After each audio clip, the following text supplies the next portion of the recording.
வணக்கம். ரமா கோவிந்த் தெய்வீக பதிவு சேனலில் இன்றைக்கி நம்ம பார்க்க போகிறது முருகப்பெருமான் பற்றி பார்க்க போகிறோம். அவர்களுக்கு முருகப்பெருமானுக்கு கார்த்திகை சஷ்டி திதி இதில் அப்புறம் கிருத்திகை இது எல்லாமே அந்த உகந்த நாளில் நம்ம என்ன பண்ண போகிறோம், என்னென்ன செய்யலாம் அப்படின்றத பார்க்க போகிறோம். முருகப்பெருமானை வழிபடுவதற்கு உகந்த தினமாக கார்த்திகை நட்சத்திர நாள், சஷ்டி திதி, செவ்வாய் மற்றும் வியாழக்கிழமை போன்றவை சிறப்பு. இதில் கிருத்திகை தினத்தன்று விரதம் இருந்து முருகனை வழிபட வாழ்க்கையில் அனைத்து நலன்களும் பெற்று சிறப்புடன் வாழலாம். இந்த நிலையில் ஆனி மாத கிருத்திகை தினத்தன்று முருகனை விரதமிருந்து வழிபடுறதால கிடைக்கும் பலன்கள் பற்றி இனிமே பார்க்கலாம். சூரியன் மிதுன ராசியில் இருக்கின்ற ஆனி மாத கிருத்திகை தினத்தன்று அதிகாலையிலேயே எழுந்து குளித்து முடித்து வீட்டின் பூஜை அறையில் வள்ளி தெய்வானையுடன் இருக்கும் முருகன் படத்திற்கு வாசனைமிக்க மலர்களை அணிவித்து வணங்கணும். முருகப்பெருமானை வணங்கும் போது கார்த்திகை பெண்கள் 6 பேரையும் நினைத்து வணங்குவது மிகவும் சிறப்பு. அன்றைய தினம் 3 வேளையும் உண்ணாவிரதம் இருப்பதுடன் மௌன விரதமும் சேர்த்து அனுஷ்டிக்க வாக்கு பலிக்கும். காலையும் மாலையும் பூஜை அறையில் விளக்கேற்றி முருகனுக்கு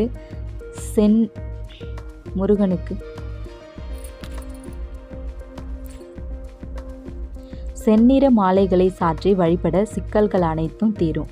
எலுமிச்சை சாதம், சர்க்கரை பொங்கல் நெய்வேத்தியம் செய்து வழிபடணும். முருகனுக்குரிய கந்த சஷ்டி கவசம், சண்முக கவசம், திருப்புகழ் போன்ற பாடல்களை பாடி முருகனை வணங்கலாம். மாலையில் அருகில் உள்ள கோவிலுக்கு சென்று முருகப்பெருமானை வணங்கி நெய்வேத்திய பிரசாதங்களை சாப்பிட்டு விரதத்தை முடிச்சுக்கலாம். ஆனி மாத கிருத்திகை விரதம் மேற்கொள்பவர்களுக்கு பணியிடங்கள், தொழில் வியாபாரத்தில் இருந்த எதிர்ப்புகள் நீங்கி வளர்ச்சியும் கிடைக்கும். குறிப்பாக இன்றைய நவீன முறை தொழில்களான இணையதள விற்பனை, ஸ்டார்ட் அப் தொழில் போன்றவற்றில் சிறப்பான முன்னேற்றம் கிடைக்கும். வேலை இல்லாதவர்களுக்கு நல்ல வேலை வாய்ப்பு கிடைக்கும். மணமாகாத ஆண் பெண்ணுக்கு விரைவில் முருகன் அருளால் நல்ல வரன் கிடைத்து மகிழ்ச்சியான மணவாழ்க்கை அமையும். குழந்தை பாக்கியம் இல்லாதவர்களுக்கு கந்தன் கருணையால் குழந்தை பேறு கிடைக்கும். செவ்வாய் கிரகத்தால் ஏற்படுகின்ற பாதிப்புகள் நீங்கி குடும்பத்தில் சந்தோஷம் ஏற்படும். கல்வியில் மந்த நிலையில் இருக்கும் குழந்தைகள் சிறப்பான நிலையை அடைவார்கள். சொந்த வீடு அமையவும் காலி மனை வாங்கக்கூடிய யோகமும் தேடி வரும். திருஷ்டி தோஷங்கள் அனைத்தும் நீங்கி வறுமையும் அகலும்.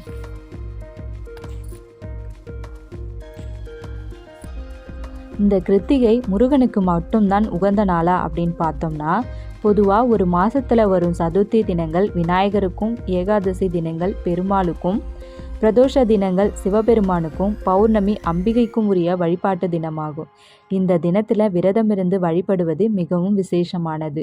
அதே போன்று முருக கடவுளை வழிபட சஷ்டி திதியும் கிருத்திகை நட்சத்திரமும் மிகவும் உகந்தது.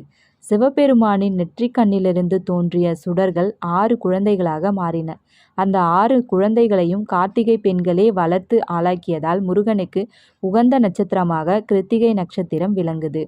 கிருத்திகை நட்சத்திரம் ஒரு நட்சத்திரமாக கூறினாலும் அது 6 நட்சத்திரங்களின் கூட்டங்களையே குறிக்கும். ஜோதிடப்படி கிருத்திகை நட்சத்திரத்தின் முதல் பாதம் மேஷ ராசியிலும் மற்ற 3 பாதங்களும் ரிஷப ராசியிலும் அமைந்துள்ளது. மேலும் இந்த நட்சத்திரத்தின் ராசிநாதன் செவ்வாய் மற்றும் சுக்கிரன், அதிபதி சூரியன். இவை அனைத்தும் முருகப்பெருமானின் பக்தர்களுக்கு நன்மை செய்யும் கிரகங்களாகும். அதையடுத்து கிருத்திகை நட்சத்திரமும் முருகனுக்கு மட்டுமல்ல, செவ்வாய், சுக்கிரன் மற்றும் சூரியனுக்கும் உகந்ததாக உள்ளது. நன்றி.